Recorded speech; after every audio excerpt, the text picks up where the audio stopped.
प्रतियोगी परीक्षार्थियों, आज मैं आपके सामने जनरल नॉलेज की कुछ चर्चा करूंगा और इसमें हमारे सहयोगी श्री आलोक जी हमारी मदद करेंगे। और इसमें हम जो आपके सामने जीएस के प्रश्न लाएंगे, ये हर सब्जेक्ट के मिले जुले प्रश्न हैं और साथ में समसामयिक बातें भी शामिल होंगी। इसमें इतिहास, भूगोल, साइंस, पर्यावरण, इन सब के मिले जुले प्रश्नों की हम चर्चा करेंगे। उम्मीद है कि प्रतियोगी परीक्षार्थी आप लोगों के लिए काफी लाभदायक होगी, ऐसी मेरा वो है। तो आइए मैं प्रारंभ करता हूं। किस मुगल बादशाह को कलंदर की उपाधि मिली थी? ये मुगल बादशाह थे जहीरुद्दीन मोहम्मद बाबर। 1526 तक, हालांकि इनका कार्यकाल तो बहुत बड़ा है, लेकिन भारत में इनका समय रहा 1526 से 1530। जहीरुद्दीन मोहम्मद बाबर का जन्म इस समय उज्बेकिस्तान पड़ता है, उज्बेकिस्तान के फरगना नामक स्थान पर हुआ था। इनके वालिद साहब, पिताजी का नाम था मिस्टर उमर शेख मिर्जा और इनकी वालिदा का नाम था कुतुलुग निगार खानम और इनकी दादी का नाम था श्रीमती एहसाने दौलत। 1526 में इन्होंने पानीपत के युद्ध में इब्राहिम लोदी को पराजित किया। इब्राहिम लोदी की तरफ से लड़ता हुआ एक भारतीय राजा भी इब्राहिम लोदी की तरफ से शहीद हुआ, उसका नाम था ग्वालियर का राजा विक्रमाजीत। फिर इसके बाद इन्होंने 1527 में खानवा के मैदान में राणा संग्राम सिंह, जिनको राणा सांगा के नाम से जाना जाता है, उनको पराजित किया। 1528 में इन्होंने चंदेरी के युद्ध में वहां के शासक मेंदनी राय को पराजित किया और 1529 में घाघरा के मैदान में इब्राहिम लोदी के छोटे भाई महमूद लोदी को अंतिम रूप से पराजित किया। 1530 में बाबर का इंतकाल हो गया। पहले इन्हें आराम बाग आगरा में दफनाया गया और उसके बाद फिर इनकी डेड बॉडी जो है काबुल शिफ्ट की गई। 1507 में बाबर ने काबुल में ही पादशाह यानी बादशाह की उपाधि ग्रहण की थी।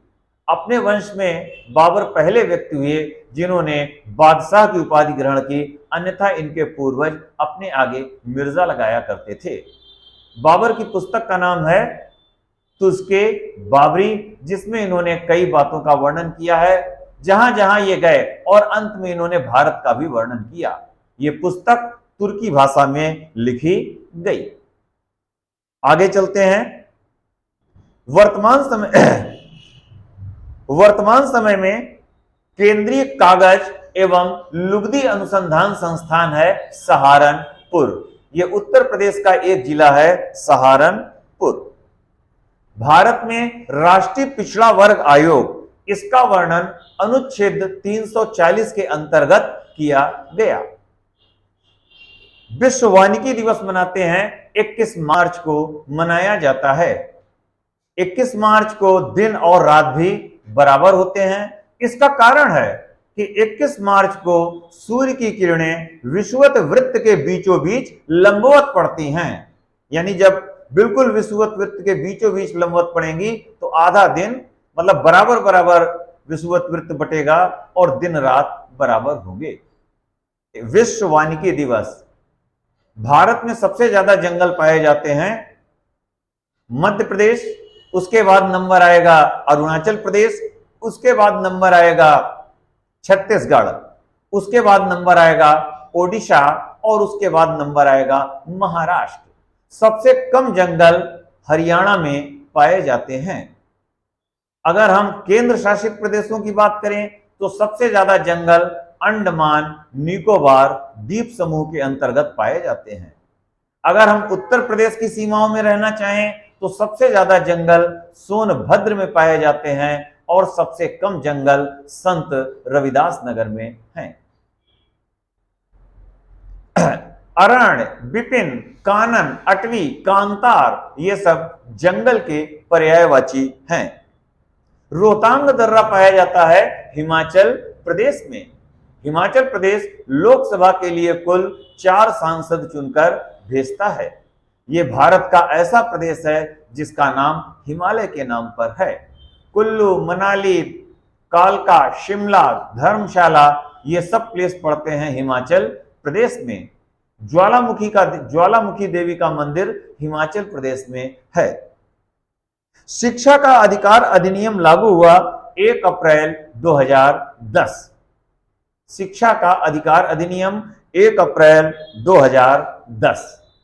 2010 में पहली बार विश्व सांख्यिकी दिवस भी मनाया गया।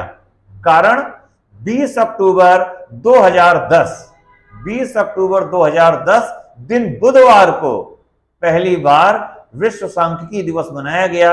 इसका कारण था अंकों की विशिष्टता। 20-10, 20-10 यानी 20 तारीख और महीना है 10वां यानी अक्टूबर का, तो क्या होगा 20-10, और वर्ष भी है 2010। ये पहली बार मनाया गया 20 अक्टूबर 2010 दिन बुधवार। भारतीय संविधान का अनुच्छेद 350 क्या कहता है? 350 का भारतीय संविधान का अनुच्छेद 350 कहता है कि राज्य प्राथमिक स्तर पर मातृभाषा में शिक्षा देने का प्रयास करेगा। 350 का। यद्यपि अनुच्छेद 21 का इसका संबंध भी शिक्षा से है। अनुच्छेद 45 जो कि नीति निर्देशक तत्वों में आता है, यह भी शिक्षा से संबंधित है। और मौलिक कर्तव्यों की बात करें तो 11वां मौलिक कर्तव्य भी शिक्षा से ही संबंधित है। भारत में राष्ट्रीय शिक्षा दिवस 11 नवंबर को मनाया जाता है। ये भारत के स्वतंत्र भारत के पहले शिक्षा मंत्री मौलाना अबुल कलाम आजाद जी का जन्मदिन है। कार्बन शुल्क लागू करने वाला पहला देश बना न्यूजीलैंड। न्यूजीलैंड की राजधानी वेलिंगटन। चरागाहों का स्वर्ग कहलाता है न्यूजीलैंड। दक्षिण का ब्रिटेन कहलाता है न्यूजीलैंड। ये ऑस्ट्रेलिया महाद्वीप के अंतर्गत आता है। ओलंपिक खेलों की बात करें तो ओलंपिक खेलों में 5 छल्ले 5 महाद्वीपों को बताते हैं और हर महाद्वीप को अलग अलग रंग दिया गया है। ऑस्ट्रेलिया महाद्वीप का रंग हरा है। प्यासी भूमि का देश भी ऑस्ट्रेलिया कहा जाता है। वैज्ञानिकों ने कहा है कि अगर अभी भी लोगों ने ध्यान न दिया तो सबसे बड़ा महासागर यानी प्रशांत महासागर प्लास्टिक महासागर के रूप में बदल जाएगा। भारत के पड़ोसी देश पाकिस्तान में पश्चिमोत्तर सीमा प्रांत में एक भालू पार्क बनाया गया है, जिसमें भालुओं को स्वच्छंद रूप से विचरण करने का अवसर प्राप्त होगा।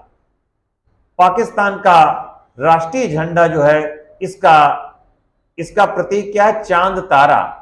लेकिन पाकिस्तान का राष्ट्रीय चिन्ह है चमेली का फूल। पाकिस्तान के झंडे का निशान चांद तारा है, लेकिन पाकिस्तान का राष्ट्रीय चिन्ह चमेली का फूल है। भारत का पहला रेल विश्वविद्यालय बनाया गया बड़ोदरा, गुजरात। पहला रेल विश्वविद्यालय बड़ोदरा, गुजरात। गुजरात लोकसभा के लिए कुल 26 सांसद चुनकर भेजता है। भारत का सबसे लंबा समुद्र तट गुजरात का है। कच्छ की खाड़ी, खंभात की खाड़ी ये गुजरात में पड़ती हैं। गुजरात के केवड़िया नामक स्थान पर साधुवेड़ द्वीप में लौह पुरुष सरदार वल्लभ भाई पटेल की ऊंची प्रतिमा, जिसे स्टैचू ऑफ यूनिटी कहते हैं, वहां स्थापित की गई। अगर हम इतिहास में आए तो मलिक काफूर का नाम सुना होगा। मलिक काफूर को खंभात की खाड़ी में अलाउद्दीन के सेनापति नसरत खान ने खरीदा था। गुजरात की जीवन रेखा कहलाती है नर्मदा नदी। हालांकि नर्मदा नदी का ज्यादातर हिस्सा मध्य प्रदेश में बहता है, केवल 2% हिस्सा महाराष्ट्र में बहता है और 11% हिस्सा गुजरात में बहता है। लेकिन गुजरात वासियों के लिए नर्मदा का विशेष महत्व है, इसीलिए इसे गुजरात की जीवन रेखा भी कहा जाता है।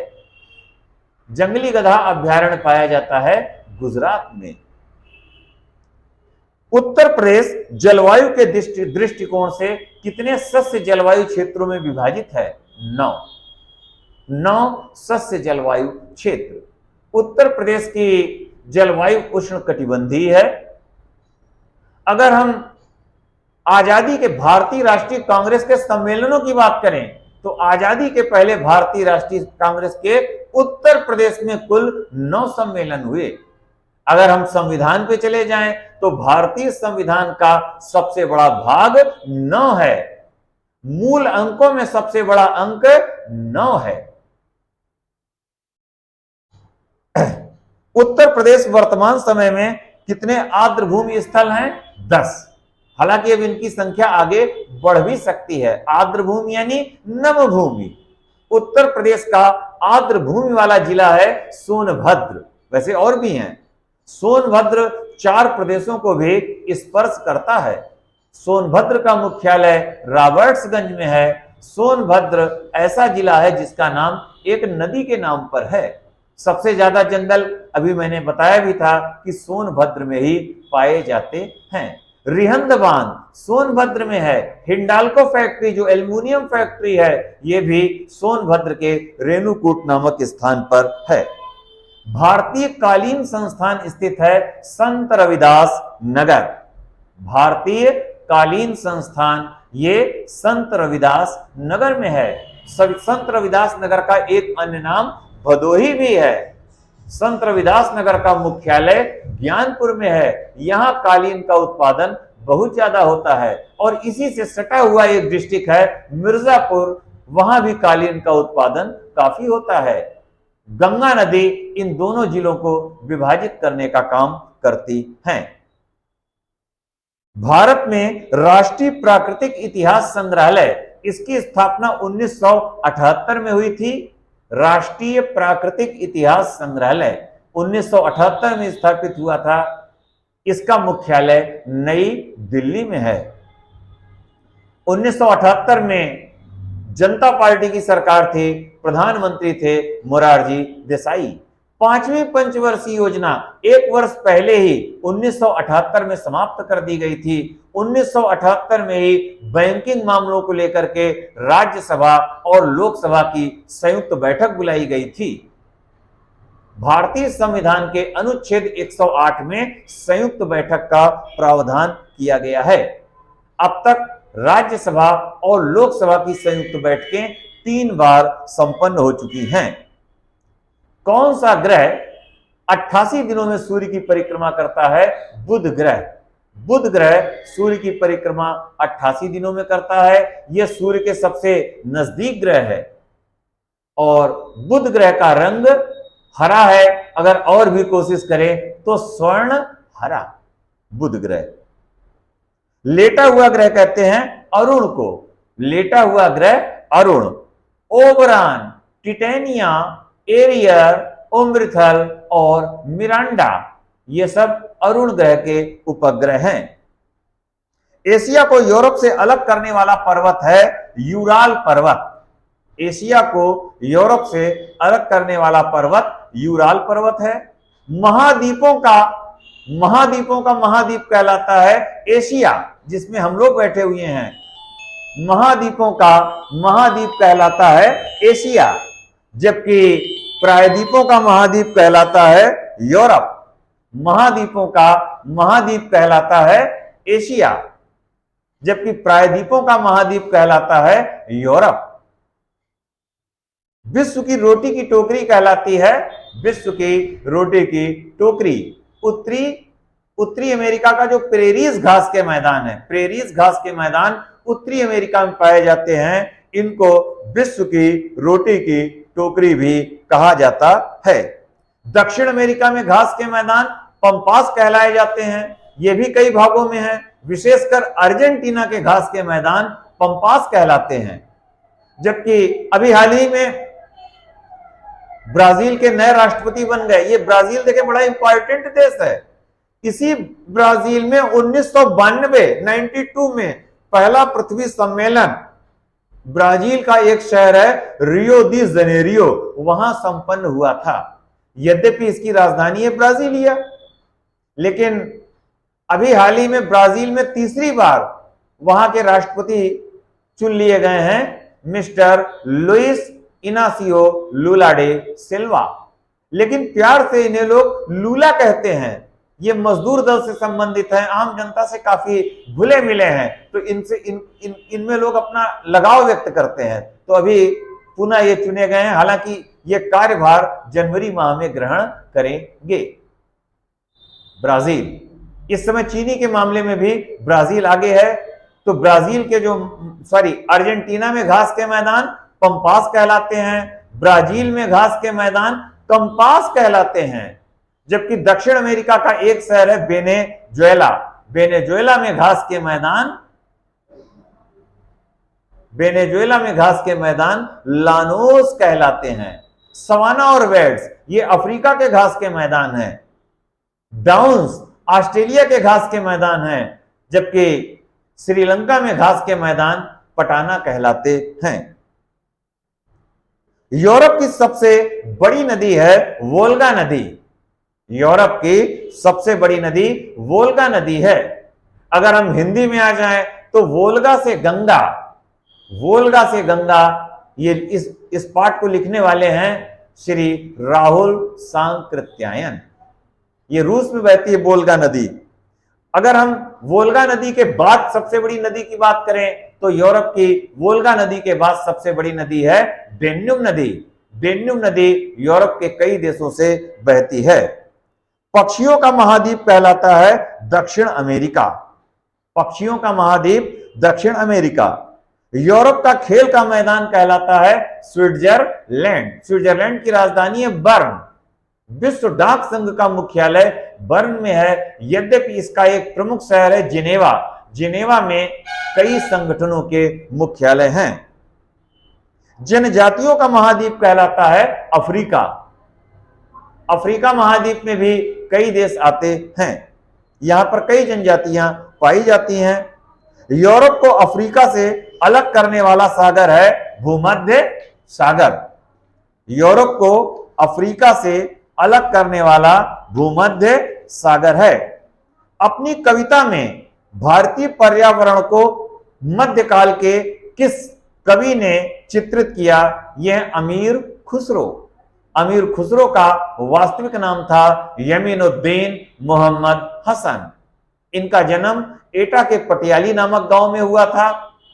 इनके गुरुजी का नाम था निजामुद्दीन औलिया।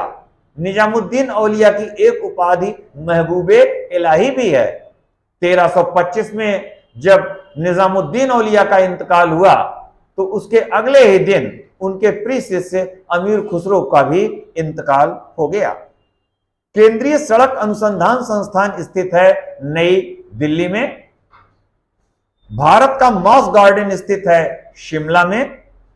जल पाया जाता है ठोस, द्रव्य और गैस तीनों रूपों में। जल, इसके पर्यायवाची अम्बु, सलिल, तोय, उदक, पात, आब, ये सब जल के पर्यायवाची हैं। क्योंकि जल के बिना जीवन संभव नहीं है तो इसलिए इसका एक पर्यायवाची जीवन भी है। विश्व जल दिवस मनाते हैं 22 मार्च को, भूजल दिवस मनाते हैं 10 जून को। भारत की बात करें तो भारत में राष्ट्रीय जल विज्ञान संस्थान स्थित है रुड़की में। जबकि भारत में राष्ट्रीय जल एवं ऊर्जा अनुसंधान संस्थान स्थित है पुणे में। पुणे मूठा नदी के किनारे है। भारत में राष्ट्रीय जल संसाधन आयोग का गठन 1983 में हुआ था और इसके अध्यक्ष भारतीय प्रधानमंत्री होते हैं। विश्व जल परिषद की बात करें, विश्व जल परिषद, तो विश्व जल परिषद का मुख्यालय फ्रांस के मार्सेली नामक स्थान पर है। भारत में सबसे अंत में व्यापार करने फ्रांसीसी आए थे। पृथ्वी पर हरियाली के लिए आवश्यक है मिट्टी, मृदा। भारत में 8 प्रकार की मिट्टियां पाई जाती हैं।